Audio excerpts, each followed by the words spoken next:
What's up, Jody? Going. Yeah, it's going good, man. Did you hear about this thing with Brandon Sanderson where he just destroyed Kickstarter with a $41.7 million campaign?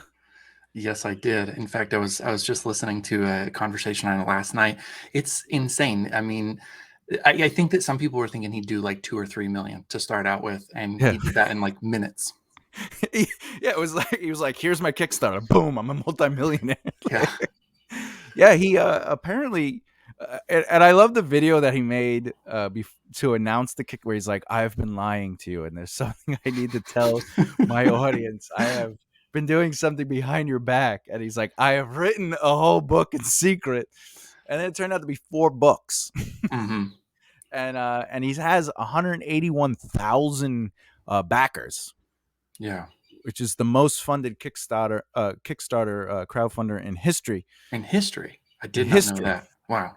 Yeah, and basically, it's for untitled books. They're not even titled books. You just got to see the covers, Hmm. and it was like Secret Project 1, Secret Project 2, which is great. It just Yeah. shows the value of brand and how powerful your brand can be for an author. And I think some authors, I think some creative people in general don't really focus on the value of their brand. They just think their brand is their stories.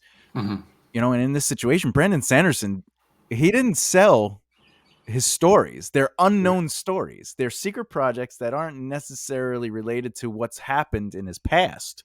hmm They're just new concepts. I think one or two of them were for his wife. He's like, I wrote these for my wife. And she's like, you need the world to see these. And I was like, okay, I guess. He's like, and he kind of, he proved the point of work on who you are, because the Brandon Sanderson's brand is why people were like, I want whatever book he's doing. Yeah.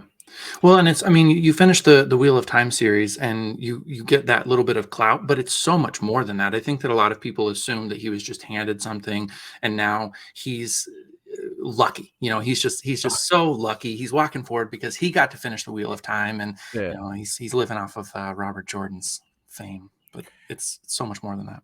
Yeah, who's Robert Jordan? No, yeah, so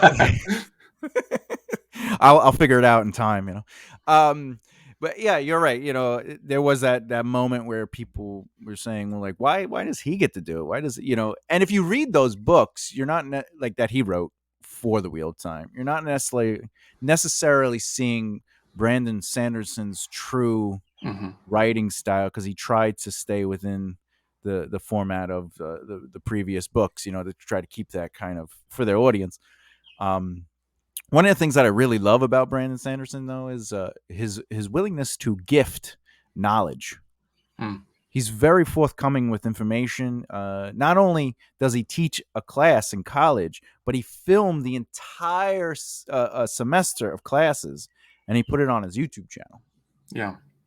And what are your thoughts really on authors stepping outside of the competitive mindset and really just going, we need to fuel our community with as many tools and weapons as possible to elevate it, because the better our writers are, the more people want to read anyway. Yeah. I came out of the real estate investing landscape and learned something really valuable there. In fact, there's not much to not love about being on the inside of real estate investing. And one of the things that I was taught there was there's enough to go around. You're never going to have a lack of supply. It's just your willingness to look for it and go find it. And the reason I bring that up is because that is how we have to treat the arts. We have to treat writing the same way that. The knowledge we have, give it away for free. Give away everything you can imagine to give away for free, because that's how you create community. And there's always more. There's always more. You can't give it away fast enough. And I've heard it said before, and I haven't experienced this personally, but I've heard it said before that when you give it away for free, eventually somebody's willing to buy it from you, even though you already gave it away for free. And I see that as being true. I've done that for other artists that I love, and especially authors. Yeah, it's that old concept of proof of concept, Yeah. where when I was first getting into consulting, because I kept getting hired by bands and other people because I was successful at doing what I was doing. And they're Hmm. like, "How did you do blank, blank, blank?" And I was like, "Oh, I just do this." And like, it was for Yeah. free. And I was like, "Go do that." And Hmm. then out of nowhere, people were like, "How much do you charge to teach people to do?" And I was like, "Charge." And I was like, "Yes, charge." And I was Yeah. like, you know, and I was like, "Here's a couple of hours, it's $25 or whatever it was at the time, an hour." And over time, I was like, I like telling people things. So let me see if I could do free like seminars or speak at schools for free. Hmm. And I would go and they'd be like, "How much do you want?" And I was like, "Nothing." They're like, "What?" I was like, "No, knowledge should be free. Mm. I think my time should be paid for. Like if someone was like, "Can you specifically help me by writing out a plan and looking at what I'm doing," and like especially if someone hires me to work on their script or look at their novel and say, "Can you help me with the Yeah. narrative?" Like I got to get paid for that. That's a time service. Hmm. But if they came to me like, "Hey, what could I do better to help my book?" And like it was just a conversation like you and I are having, where it's like, "Well, what are the things you're trying to get out of your book?" And like just Yeah. guiding them that way. Like they deserve that information because it's knowledge. So that's what I started doing. I just started giving away the information for free. I would go and do speeches. I would do seminars. I would meet with kids, and by kids I mean anyone from 17 or older. Uh, Mostly because it's just easier to talk to them because they're not like spinning their arms like, "Really, Yeah. books?" Yeah. Exactly. It's Yeah. like, "What are Yeah. you doing, kid?" You know. Yeah, no, I love what you're saying about like knowledge should be given and stuff like that. And is that something that you practice? Are you very forthcoming with guiding other writers and elevating the community by not really saying like you don't know what you're doing and only I know what I'm doing, so here's my knowledge, but more like this is just stuff I learned, and if it can help you, it's only beneficial. I want to, yeah. I do want to give away everything for free. In fact, part of what I was thinking about. Are you familiar with Russell Brunson? Russell Brunson, what's Yeah, he known for? he's the guy who created ClickFunnels, and people either Oh love him yeah, or hate him. I know who you're Um, talking about. Yeah, so he's a good example of both things, I think. He's a giveaway as much as he can for free kind of guy, and he gives away a lot of value. Like I said, some people get rubbed the wrong way with the whole funnel idea, and your customer base starts out in the funnel, and then you move them further down to the buying decision. So some of that terminology rubs people the wrong way, especially artists don't want to consider ourselves salespeople. Sometimes I'm fine with being a salesperson, and knowing that everything that I do is going to ultimately benefit or harm me, and I'd like to benefit myself as much as possible. And when I naturally build these relationships, at some point, someone's going to do something that's going to benefit me. And Yeah. so you just kind of exist in this weird give or take world. My mindset wants to be always give away everything that I know and just focus on that. And the rest will come. It's awfully slow sometimes, but the rest will come. Yeah, in my experience, I have always really pushed like the network market practice mentality. You want to Hmm. build and cultivate relationships. You want to have a brand that represents the impression you leave on people, and then of course you want to know your personal strengths and weaknesses. Because if you know Yeah. yourself, you can add value to a table. The other thing, like what you're saying is, if you help people, it'll come, right? Mm. We as creative minds though shouldn't expect them to come, and we shouldn't do things knowing, Mm. hey, we're going to get something out of this. It should Yeah. have a very genuine, like, I want to kind of help this person. Like when Mhm. people want to hire me, I never ever say, "Hey, remember we talked? Remember you Yeah. said you want," like, I'm just available. And I Hmm. interact with them, and I let them, I post I share their stuff or whatever the case may be. I introduce them to people, Yeah. and it's because I don't need anything in return as far as like hire me. It's just a reward. Like, oh great, you want to work with me? That's wonderful.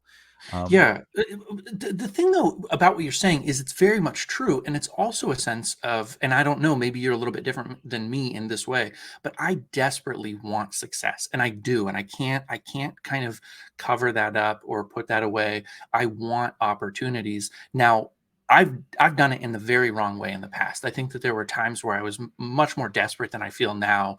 And I was in school in Spokane, and there was a visiting writer who came who was a teacher at the new school, and I knew he had connections. And instead of just accepting that he was going to workshop one of my stories and be somebody that would give me something ultimately for free and just be a great person, I really angled to try to use him as a connection. And I have always felt guilty about that. That was a moment for sure where it was so stupid of me. And Yeah. he had a relative who was going through hard times. So he had to leave all of a sudden to be with his relative in that relative's last moments, and I just took advantage of him. And yeah, it's nasty. So there's definitely a wrong way to do it, and I've done that before. Your circle of influence, right, is the people you surround yourself with. Yeah, And there's an old saying: the 5 people you hang out with the most become the world you live in. And the issue with I call it artist brain versus business brain, yeah, right? The artist brain thinks, oh, circle of influence, how can these people influence my career? And the business brain goes, how can these people influence good habits? And there's that old saying: if you want to be a successful musician, hang around successful musicians. If you want to be yeah, a millionaire, hang out with millionaires, yeah. right? Same thing with authors. If you want to be a successful author, and the reason you hang out with successful people is not because they can Hmm. open doors for you or they can elevate you. It's not that they won't or it's not going to Hmm. happen. But the point is, what am I learning from them to change my behaviors, to change the way I look at things? And one of my favorite examples is Adam Sandler, Yeah, right? Adam Sandler works with people he started out with. yep. His team has grown over the years. I'm friends with his team, like people that work in and out with him. And they're always encouraging each other. That's why Grandma's Boy happened. It happened because Adam Sandler was like, you're my friends. I'll produce this. Let's make it happen. I'm not even going to be in it. I'll just Mm. produce it. And the idea is you surround yourself with people that are there because they care. And in Adam Sandler's case, it's not about how you guys going to help me become Adam Sandler. It Yeah. was about, what can we do as a team? What do we need to do? And it wasn't even like we're a small club, you're not allowed in it. Like Hmm. Adam Sandler really embraces and takes on people to mentor them and allows them into his inner circles. And I think that's inspiring. And I feel like authors can do that, comedians can do that, musicians should do that. And like what you're saying, you're taking action. You're like, oh, I'm doing this because I'm expecting or I'm Yeah. hoping. And in reality, people see that. Yeah. Oh yeah, definitely. Yeah. So my mindset over the years has changed, and what you're talking about with Adam Sandler is a good example of how it should work. There's a sense of collaboration for one. What you're talking about with him is true because he knew he was great, and I think that that's something we don't talk about often enough either. Is that it's okay to know you're great at something. It's Yeah. okay to embrace that and be like, I'm great at this, and that's going to take care of itself. So I'm just sitting here being in this with the people I'm with, but that sense of collaboration takes you a long way too, because when someone does approach you and just works with you instead of figuring out how you can leapfrog them from here to the next opportunity and so on, you have this idea of let's work together, let's see what kind of magic we can produce. And I think they feel that idea of working together. Synergy is the word that comes to mind. I'm using all these really businessy terms, but You need synergy, son. synergy, exactly. Oh, The message. Um, you're right. You're 100% right. Is you want to try to find that synergy and get involved with people that aren't in it for themselves. Like, how can you do anything in life if you're just either being used or using people? It's really draining to just I'm going to do this kind thing because I need something in return. And it's like, mhm. no, you're supposed to be elevating life around you, because if life gets better, if our community gets better, it only makes it better, Yeah. right? And you know, um, I'm a proponent of changing the mindset and getting rid of these misconceptions of our industry.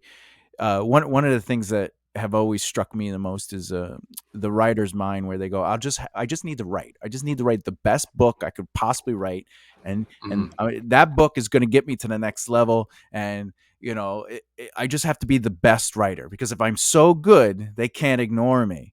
And in reality, that statement doesn't make any sense, because if they don't know who you are, Yeah. they have to ignore you just by the mere fact you're invisible.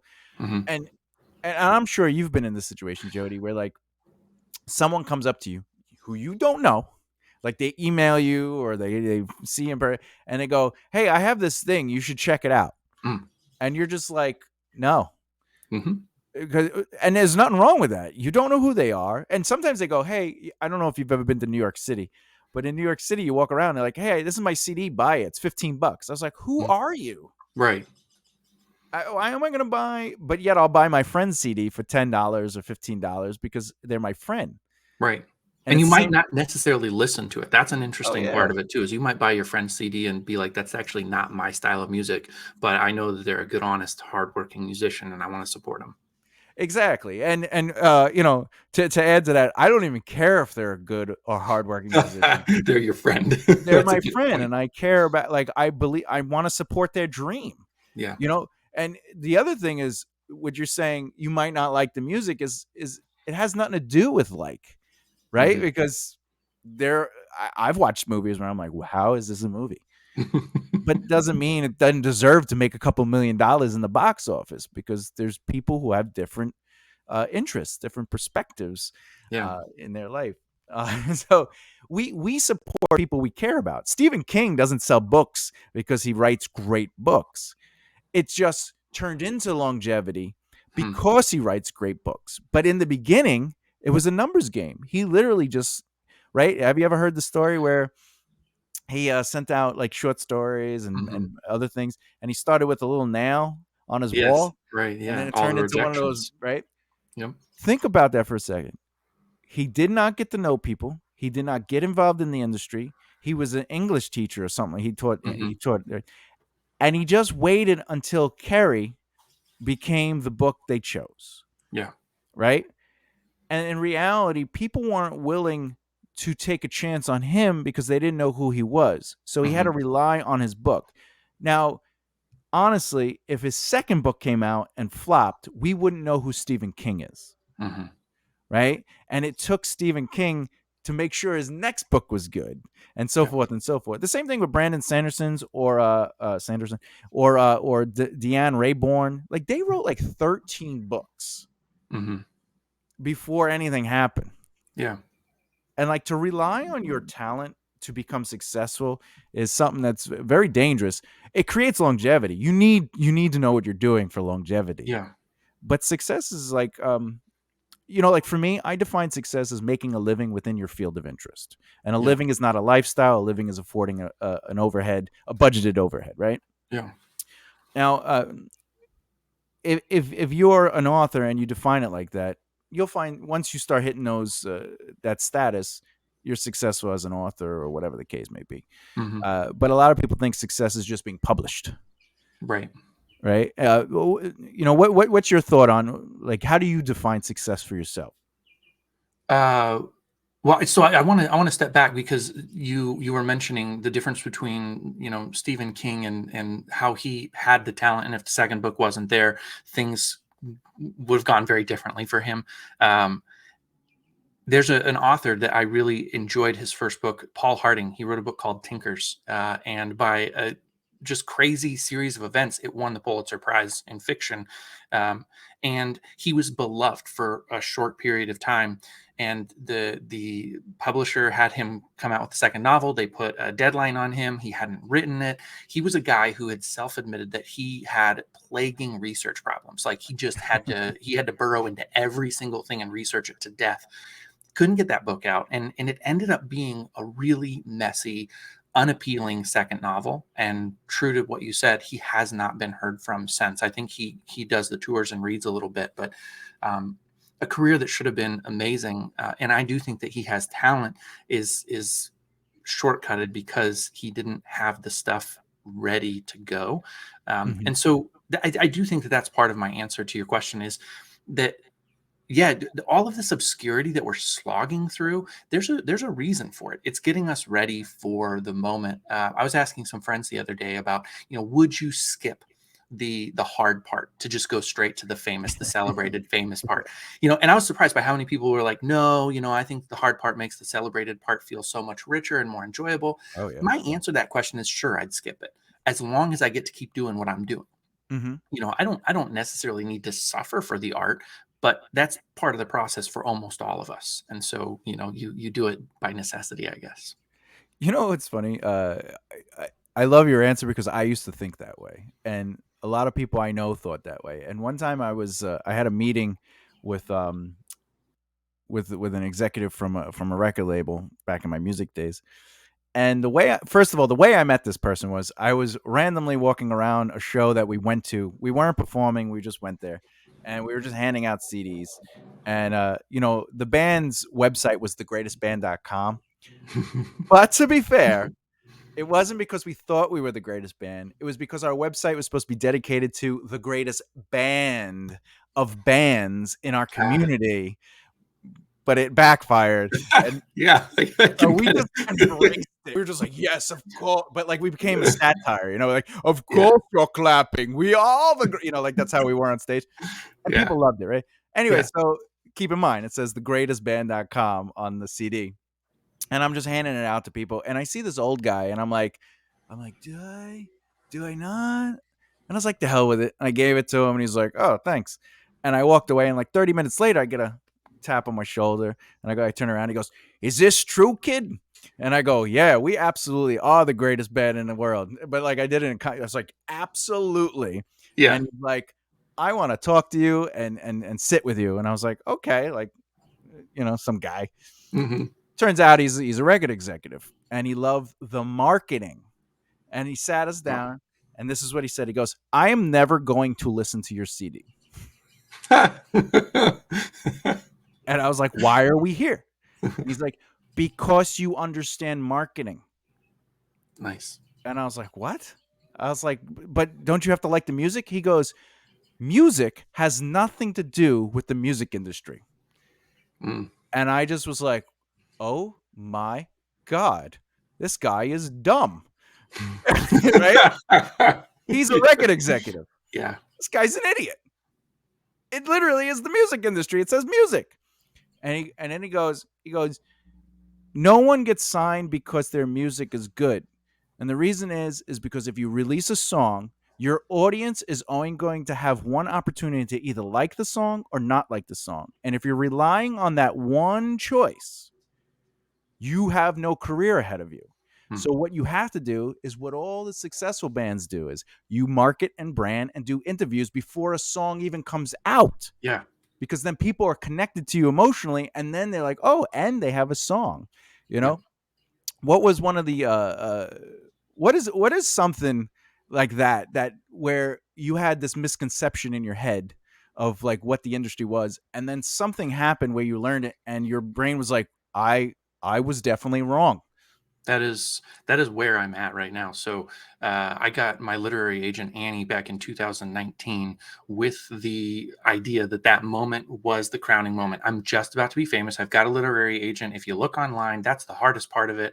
Nobody gets literary agents, so I'm going to be rich. It's just a matter of time at this point. I've written a great book. She loves it. She sees it. Now we're off to the races.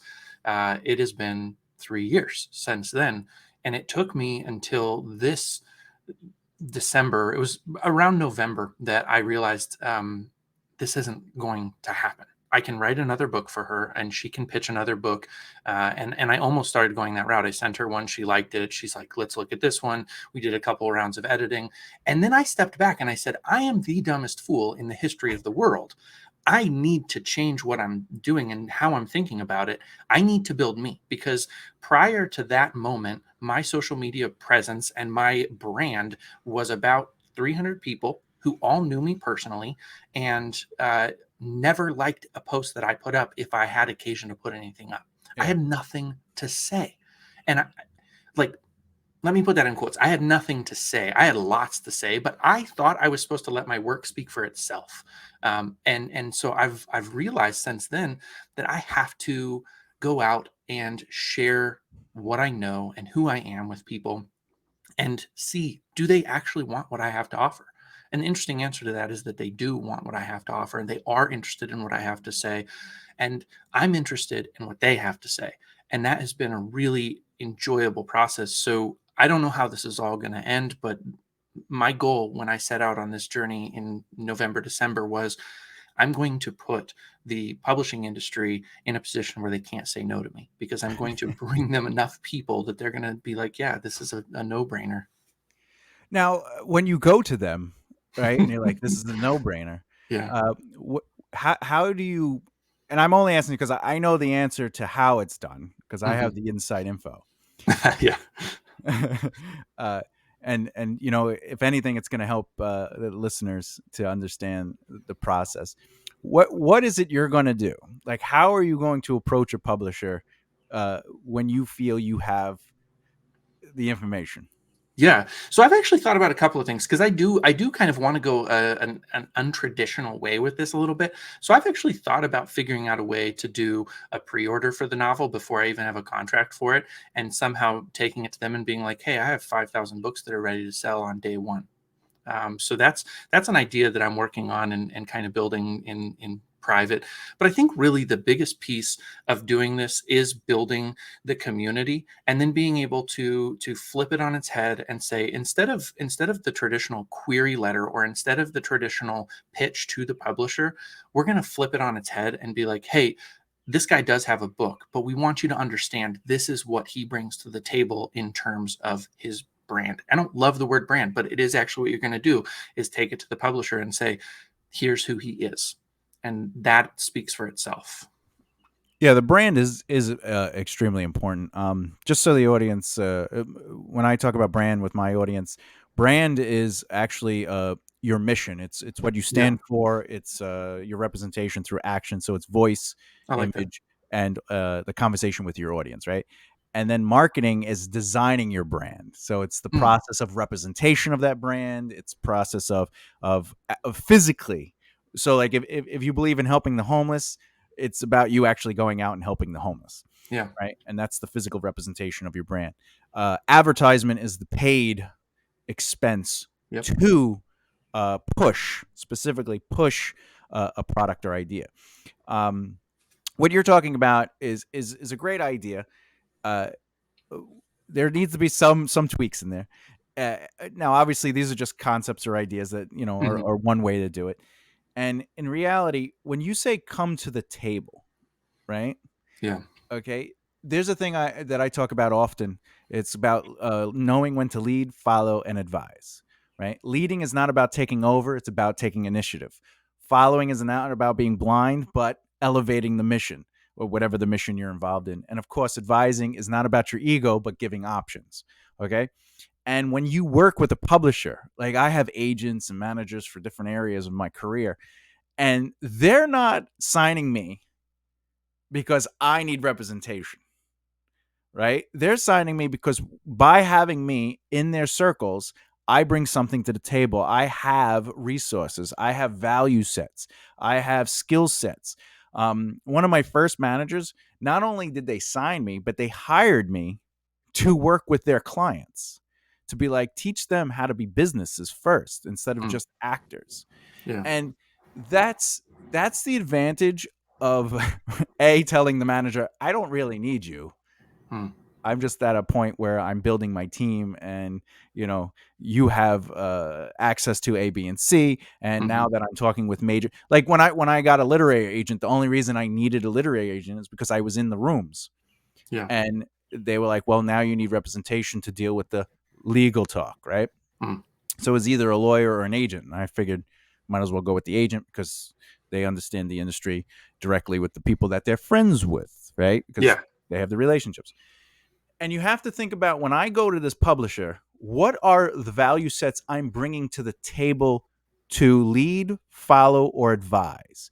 And if the answer is always, I have a book, I have fans, or the outcome is because I am with you, you will make money because I did my job, that's not necessarily a value. Mm, See, I not only did I tell people that when I was younger, I says, "Well, I'll make you money," but people told me that, and I did not understand why it was an insane thought until I was the person in the chair. People were saying it to. They're like, "You should manage me," and I was like, "Why?" And it's like, because my product is so good that I will make you money, and it's like, mm, I'm already making money. Like I don't need you. yeah. And then you ask them, "Well, how much money are you making right now?" Well, I don't make money with it. So how will you make me money? Well, because you will guide me and you will handle the marketing and the advertisement Yeah. and you'll get me in front of the right people. So you need me as a resource to develop your business. So you want me to invest money and time into you so you could be successful, where Right. I can actually take that money and invest in successful businesses, Hmm. right? So you have to think of yourself as a value set entity. What is it your business brings to the table? What resources can you bring? Do you have contacts with press outlets?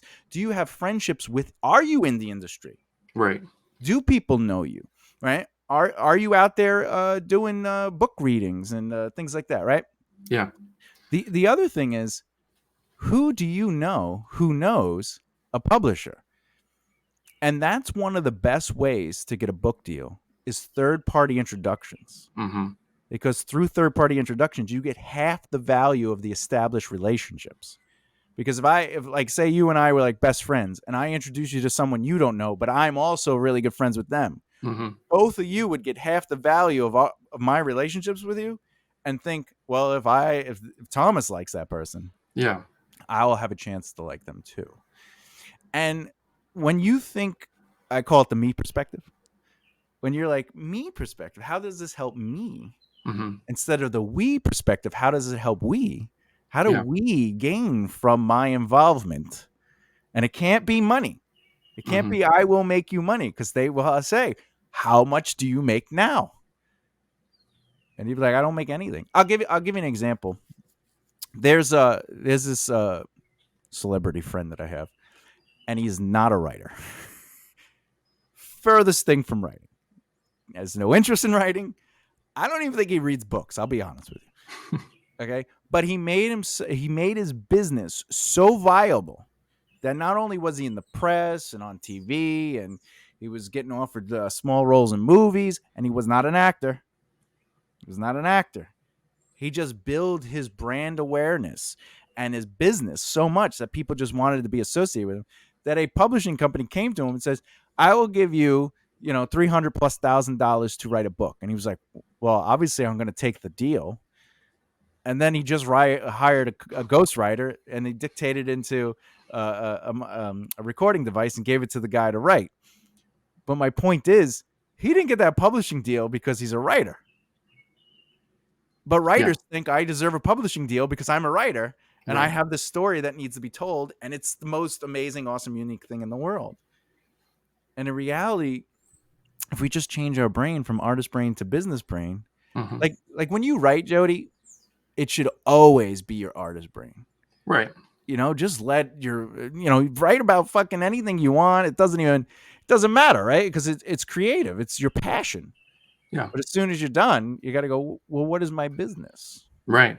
Yeah, I would even say in some ways, before you sit down to write, at least think about the business, at least think about what the book is that you're going to write. I know that there are artists who push back against that, but I don't see anything wrong with asking who's the reader. I mean, that should be the first question. And that really is the business, because if you make something that whips an egg inside of its shell, that might be useful, but who's going to use it? Who thinks that's actually so valuable that they're like, I gotta go get that thing. So I mean, you have to know who wants the product you've got, and that actually makes great art, because we're doing it to speak to people. If you're making art for yourself, like why? What? I don't know. Well, Sorry, I'm about to rant. I mean, I believe you're right. Like, you definitely need to. It's market analysis you're talking about. yeah, Yeah, and true art though has to come from you first. You have to write for you. You have to write things that you care about. But what you're saying is 100% true. Like, if you're like, well, I want to write to young adults, you can't write books mhm, that are for kids, even if the material that you're writing is your passion. Because right now, like, let's say your passion is a sci-fi fantasy adventure, right? yeah, And the themes that you like to talk about is overcoming drug abuse. That could be written at every single age. Like, mhm, every age group there is for books, you can do it. But if you don't know the market that you want to write for, You're gonna write. Imagine you wrote a children's book, and it's, Yeah. it's like, it's all heroin use. Yeah, what's that, Chad, I think, I'm gonna mess up his name, but go to fucking bed or whatever. I can't even remember exactly the title, but it's like a children's book, but it's like go to fucking bed. That's That's funny. That's really yeah. funny. Yeah, So but I 100% agree with you. You definitely need to, but you should be writing for you. What matters to you? What are interesting things for you? But you have to know your audience. Yeah. yes, and so to me though the distinction is, and to me it really is kind of an insidious thing that's affecting a lot of writers and probably other artists, but especially keen on what's going on with writers. People say this all the time, like I'm writing for myself. And I Yeah. think that those words maybe leave too much room for misunderstanding, because yes, I'm writing from me. I'm writing what I know about, but what I know about doesn't necessarily mean that I have to write what's inside this house. Like I can still write Yeah. sci-fi. So write what you know doesn't mean write from necessarily experience. The same way that writing for myself doesn't mean that I put it down in a journal and it just happened to be a masterpiece. Writing for myself just means I'm true to the things that have influenced and created and made me. And I don't know exactly where it fits in your description of brand, but that is what we're doing, is we're just cultivating ourself and serving it up on a Yeah. plate for people so that we can have that connection. Yeah, part of your brand would be like the themes you write about. When you think of Stephen King, you already know what kind of Mhm. story he's going to write. Even if it's not a horror story, there's still a very specific theme throughout his stories. Like Shawshank Redemption, Mhm. you can tell is a Stephen King film, a story. I mean, because it Mhm. has a lot of the same themes, right? Yeah. Um, and that brings me up. You said something about writing what you know. Does that hinder you to explore stories, when it comes to your writing process? You ever come to, you're like, can I write about trauma if I haven't experienced this? Or, you know not to pigeonhole you, because I don't really like the pigeonhole, but like what was the term, cis white gender, straight male, something like that, right? Do you feel like, oh, am I limited in what I can write because society sees me as someone that might not have had been in a war to have post traumatic stress in that situation, or I'm a straight person, or I'm white? Like, do you ever write and feel limited by that, and or do you think you should be limited by that? So there's a couple of things. What I have learned is that, so I have my mother is lesbian and my sister's a lesbian. So I have homosexuals who are in really close connection with me. And there was a period of my life where I thought that gave me the authority to speak about it and to talk about it. And what I realized is that that wasn't the case. However, the main character of my novel is, and I have several novels, but the one that I'm working on right now is a female detective. She's a feminist, and I think it's absolutely the right thing to dig into that as deeply as I can and explore concepts and ideas that I don't understand or have experience with.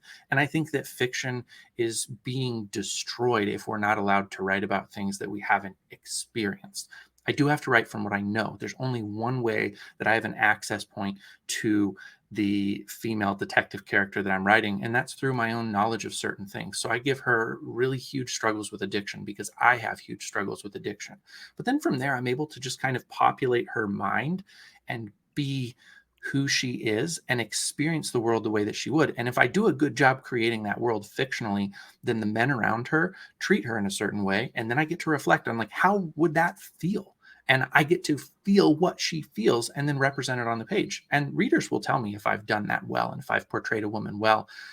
We would lose innumerably great, beautiful books if we didn't allow this process of exploration through fiction. You don't get to ever read To Kill a Mockingbird if a woman isn't allowed to write from a man's perspective. Even though Yeah. Scout is the narrator, you don't get Atticus Finch unless somebody has inhabited his brain and known him, and that happened to be Harper Lee, and she's a woman.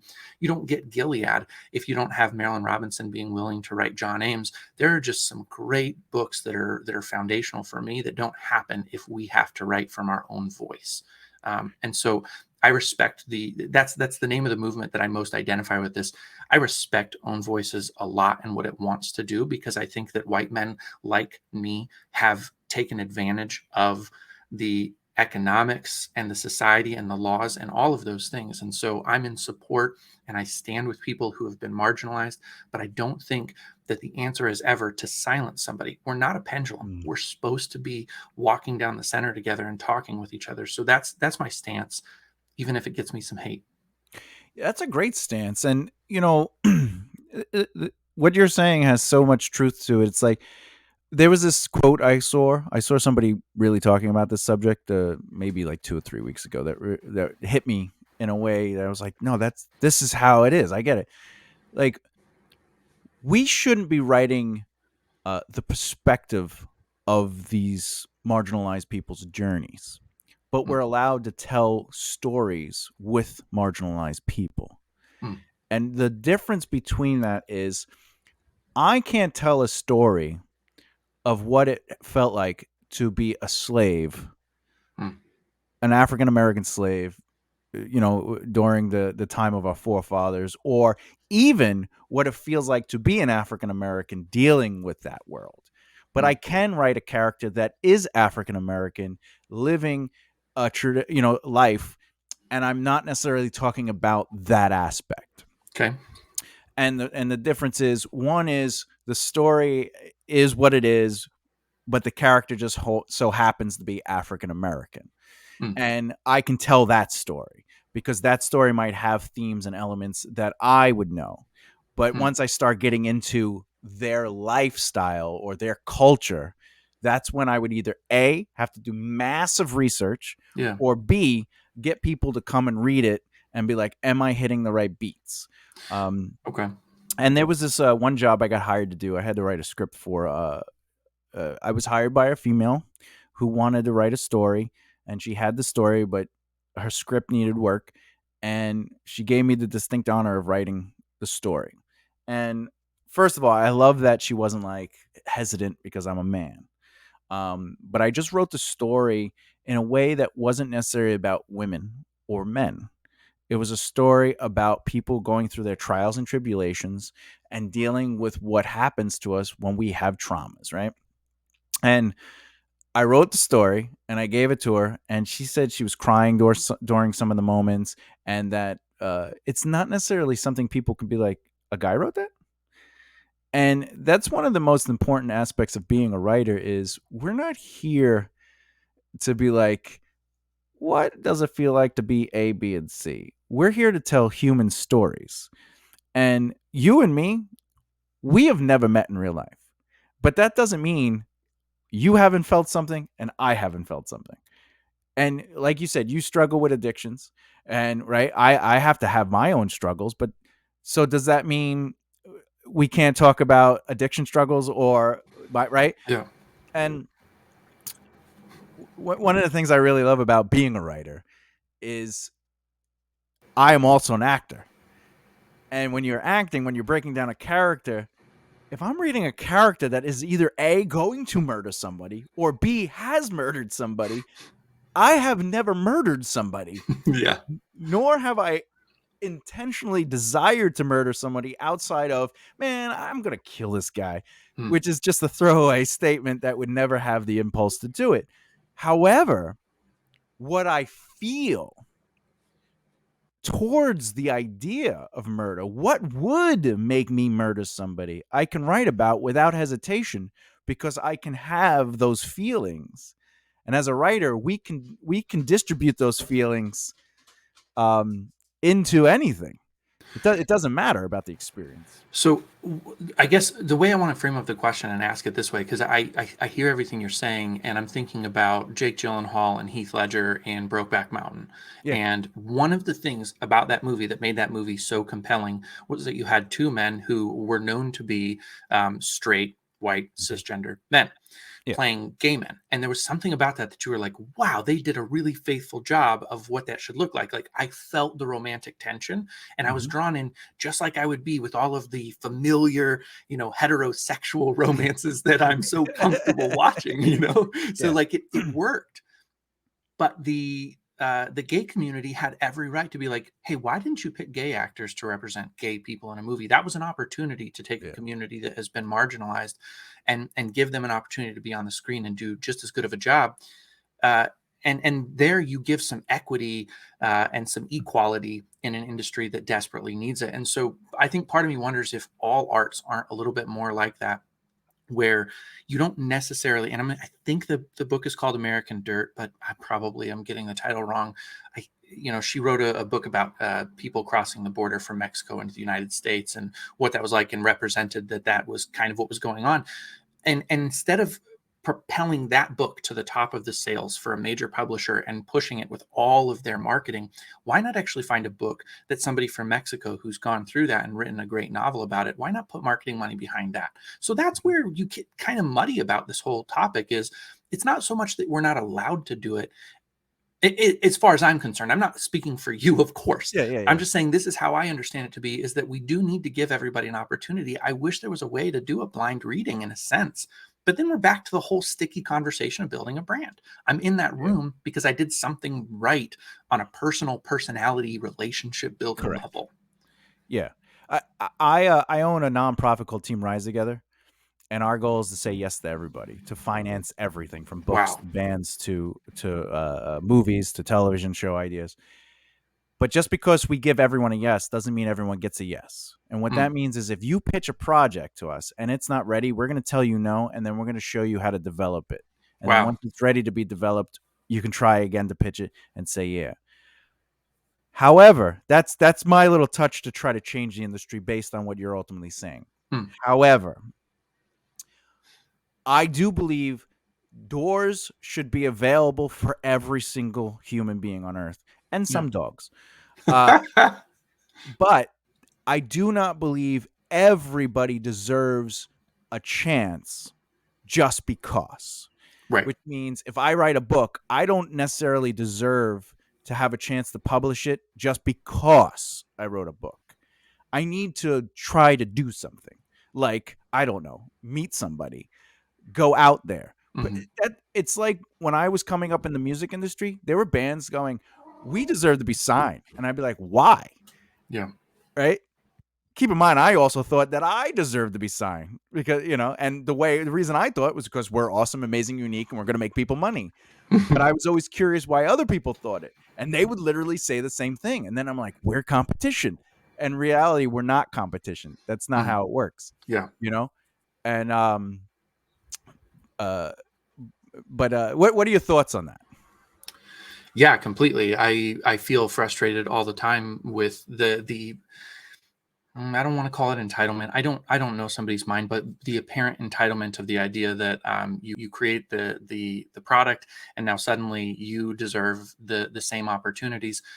There are people out there who are working tremendously hard and aren't getting opportunities because they're working at the wrong things, and they're not open to feedback. That's probably what I see most in this industry in writing, is that people aren't really open to feedback. If you give them some critical feedback and say, I love the story you wrote, but you do realize it's limited in its scope because of X, Y, and Z, Yeah. and they're like, well, that destroys my artistic vision, then that's, I think, where you, okay, that's cool. But then you can't be mad that you're not getting the results that you Yeah. say you want. It's one or the other. You have to make that cut and that change, or you have Hmm. to accept that you're probably always going to have the sales of like a volume of poetry. And that's okay, because there's a place for that stuff. There Hmm. absolutely is. You just can't have all of it. There's somebody told me a while ago, I think it was from my real estate days, you can have anything you want. You can have anything you want. You just can't have everything you want. You can drink Yeah. as much beer as you want, but then you can't be thin and sober. Hmm. Yeah. I agree with that. And, you know, we, I think we always want everything that we want. Well, Yes. I want to make a living writing. I just want to be paid to, and it's like, even if that was true, you'll never be paid to sit home and write. Yeah, exactly. Like, you still need to go out on press tours. You still need to sign, 1,000 books, Yes. and that's not the fun part, Right. right? But we think just because we got the opportunity or because we have a book, we deserve the opportunity Hmm. to be paid to sit at home. But that's not how it works. I'm a producer by trade, and like, people aren't going to just see me and go, "You're a producer. I want to work with you. I want your projects. We're gonna pay you money to put your project on Netflix." I literally have to be out there. I have to put an effort into it. And I think that needs a change in our community, and not just our community, but the entertainment community, where it's like, yes, you have the right to try and be seen. But if you're not trying to be seen and you're just relying on the thing, of course you don't deserve to jump the line because you think your stuff is better than everyone. Because in reality, no one's stuff is technically better than anyone's. It's just the perception or our opinions or the things we like that make us like different things. I don't like Stephen King books, but I think he's a great writer. That, and those are not, they don't cancel each other out. One can be a great writer, but write stuff that I don't like, horror. You know? Yeah. So how am I going to enjoy his book, no matter how good the book is? Mm. I can't be reading and be like, okay, there's a clown. All right. He just literally had kids have sex. This is Yeah. Wow. I like, read it for the first time last summer, and I was shocked by that scene. I was like, this is zero chance this gets published today. Zero chance. Zero chance. Right. And that's my point, is like, does it mean it's a bad book though? No. It's a good book to who likes it. Mm. And that's my point, is like, we shouldn't just really accept that just because we wrote something, Yeah. it should be signed. No, you got to put effort in, get involved in your industry. What's really, I think, is a huge challenge for me is that things don't translate across one arm of the industry and the other arm of the industry. So I have great success on Twitter, and I have no success on TikTok. I cannot figure out the platform. I can't feel comfortable in front of a camera in the same way. It suddenly lose my idea of what I even want to say. But I can also get in front of a stage of people and deliver a speech and talk to people and provide some value. I don't understand what it is. There's so many different ways that you have to be able to perform. Sometimes there is a part of you that's like, I am not a dancing monkey. I don't know how to do Dance, this. monkey dance. Exactly. It's hard. It is really hard. And that's, yeah, exactly. So there's areas where I have a great level of comfort, and there are areas where I am mystified still. Well, the trick to TikTok is to have breast, and just literally you stand there fully clothed, right? And then when the music hits the breakdown, you hop up a little bit, and when you come down, you're in a bathing suit, and you Yeah. jiggle, and then the video ends. And the jiggle is so quick that you might have to have your audience watch it a second time because they know it's coming this time. Yeah, they're prepared. They're Well, prepared, I'm and your at a views will loss there then, skyrocket, for man. sure. Well, like anything, what do you provide? What is it you're providing, and are you solving? Are you creating a solution to people's issue? And for me, and this is the thing, like, you have to keep to your voice. Like, I see a lot of creators always changing their voice. They're constantly like, oh, this isn't working. Yeah. Let me try something else. Like, but how long have you been trying it for? Mm-hmm. And that's when I said earlier what a brand is, it's a voice, image, and conversation with your audience. Mm-hmm. Like, you have to understand the conversation with your audience before you can start making decisions. Right. Yeah. And Yeah. an example of that is if you believe in helping the homeless, right? But you never help the homeless. And then someone, you're talking to someone, you're like, yeah, I'm really for helping the homeless. And they go, I never see you help the homeless. Mm-hmm. And you hear that statement enough, you go, what am I not doing? Yeah. Or what am I doing that's not showcasing that's important to me? Mm. And it's the same thing with content. Like, 3 of my important things is education, entertainment, and enlightenment. I want to educate people to have the tools so they don't get taken advantage of and that breaks the misconceptions of our industry. I want to entertain people so they're enjoying themselves and they get a moment to escape reality and just kind of laugh or smile. And of course, I want to enlighten, let people think beyond what they know, so break the boundaries or the chains of their echo chambers, right?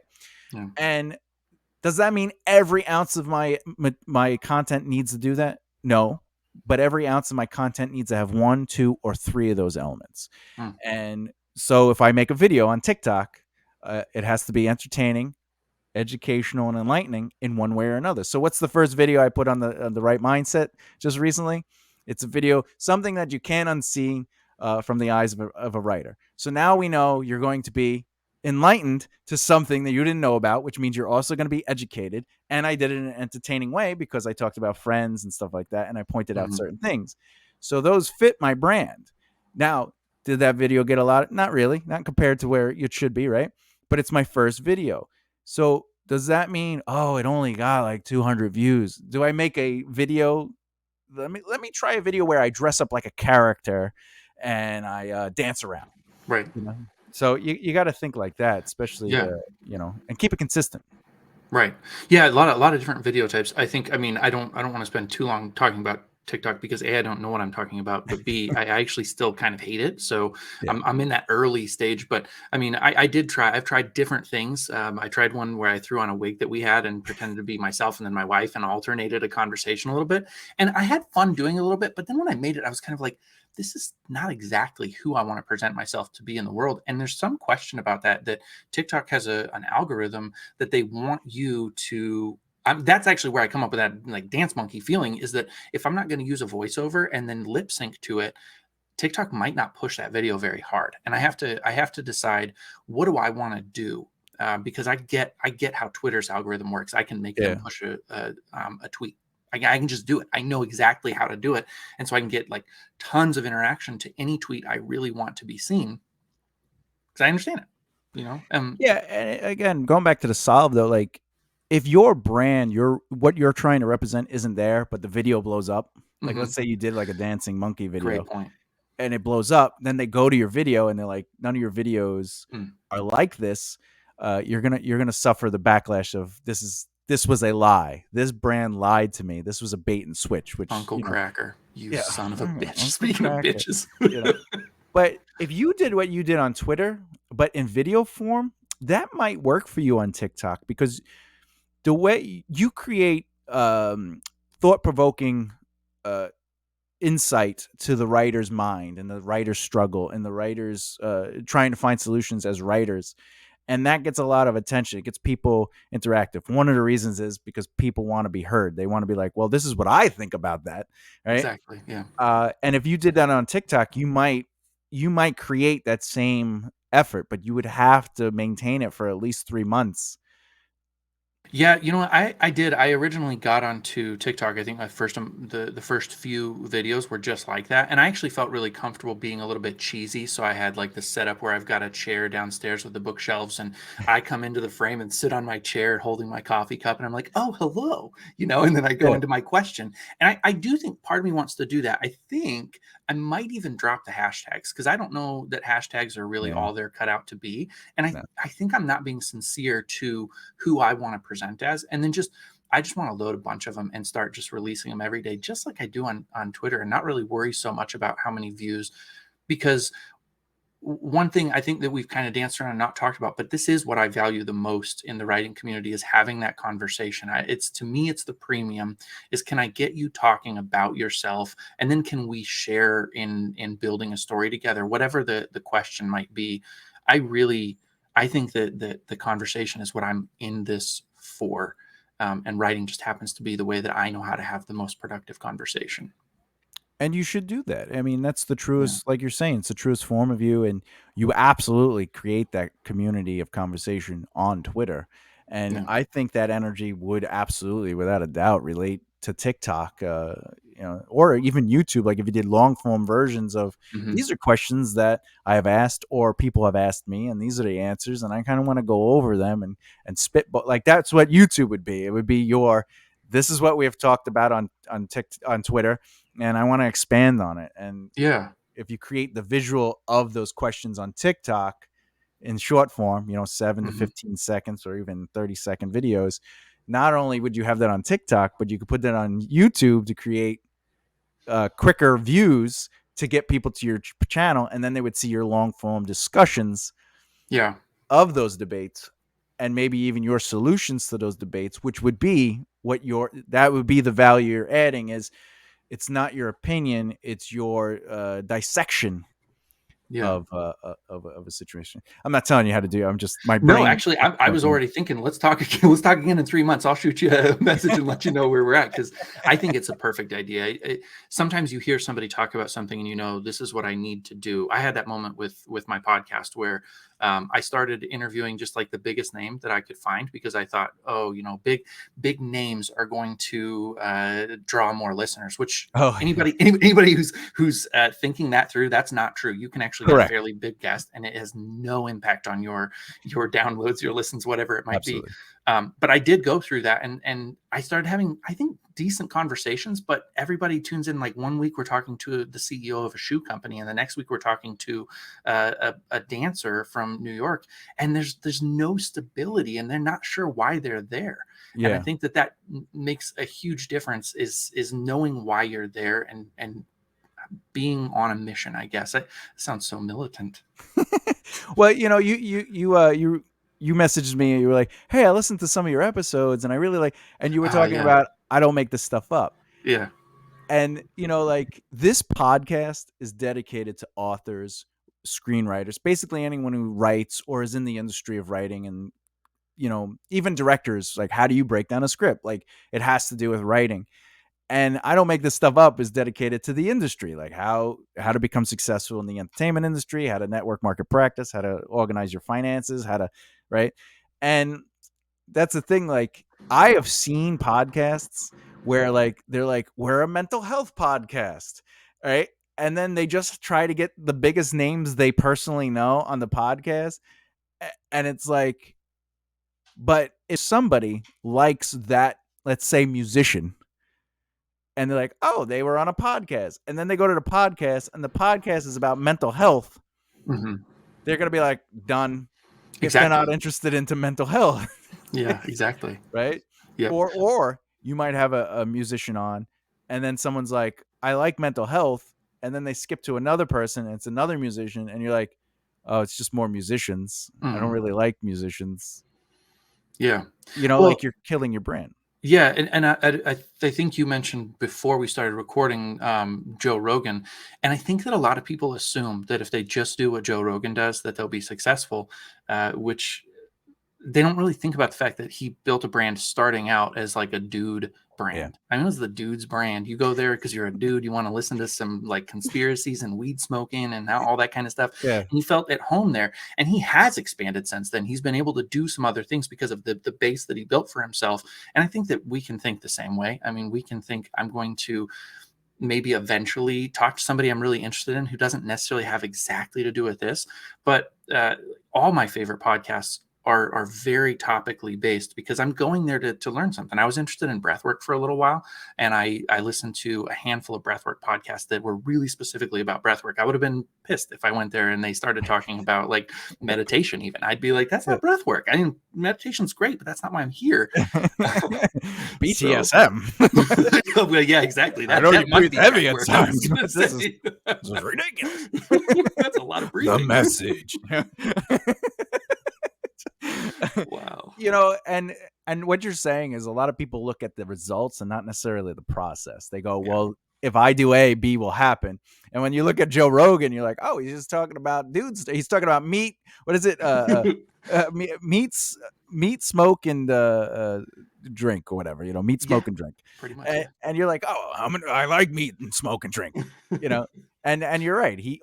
And that's the thing about brand is, Disney started as a very specific brand, Oh, and yeah. as they That's a great developed a point. fan base, they were able to go, let's go a little bit more here. We do small cartoons, so let's try a cartoon feature. We do cartoon features, and we have this plethora of characters. Let's create a park that features these characters, and we're bringing you into a cartoon fantasy world. All right, Yeah. we have that. Let's own everything. Yeah, exactly. Over time. And Yeah. and you'll see it with Miley Cyrus had a backlash with her going from being the kid cute, Mm. like, Disney character to, whoa, she just took the titties out, right? But she had to work to keep building that brand. And now she's Miley Cyrus and she could do whatever she wants. Right. However, she's probably never going to go back to the kittens, or whatever. It's You just, never know. just what it is. Yeah, right. Can we do an older Miley Cyrus? No, it's not going to work. Yeah. Just move on. Well, yeah. I mean, what really happens is when she brings Hannah Montana with her, and then you're like, uh-oh.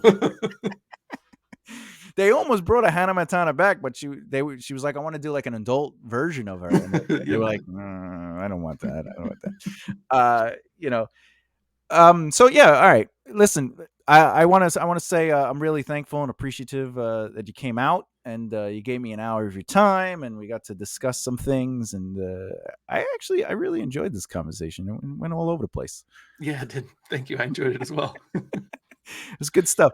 I would love to have you back for season 2 or even 3 as we continue on, and we could discuss more things. Maybe even go deep into your writing process, how you map out stories, and how you write about lesbians. And I would love it. Yeah, I'm very, very skilled at that. So she liked her, and her liked she. Yeah, exactly. Oh man, this is brilliant. That's great. You ever read a love scene and you're just like, I don't think this person ever had sex? Everything by Haruki Murakami. There's always I always like when guys write sex scenes, but like they're just I'm a huge fan of like the 80s like Dragonlance books and like Lord Soth books. Like I just love like that 80s fantasy. It's my guilty pleasure. But sometimes you just read those books and you're like, this book is from the 80s. Like there's a book called I think it's just called Lord Soth, and it's before he turns into the dark black knight, and it's talking about he's getting married or he got married. It's his wedding night, and it talks about like the point of view of his wife, who right, and it goes, she looks at him take off his shirt. The guy wrote this, by the way. Right. She looks at him take off his shirt, and his muscles bulge over the sweat from a long, humid day. He walks over, each muscle protruding, right? And then he looks at her. Her hair flows over her warm breasts. Exactly. Like the entire time, it's just breasts. Breasts. Like, okay, I guess having trouble breathing, looking at his pectorals, and you're just like, okay, there's no way this guy has ever been intimate with another human being. But anyway, I just wanted this. It was fun. All right, sir. Jody, thank you so much for spending some time with me on the right mindset and helping us develop the right mindset. And all his information to the audience will be in the description below. You can follow his website. I believe it's pronounced Create Collaborate. That's it.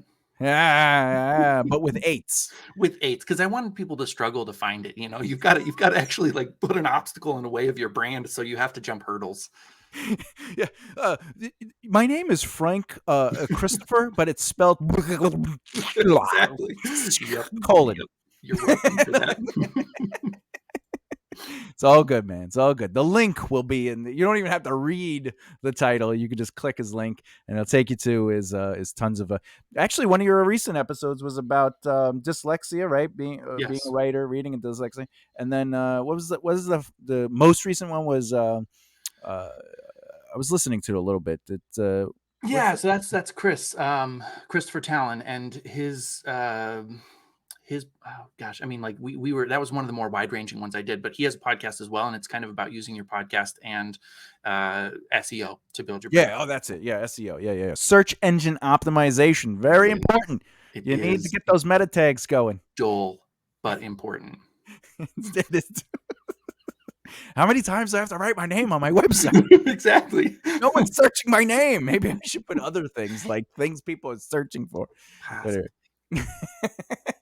Anyway, thank you so much. Ciao. It was great, man. Thank you so much.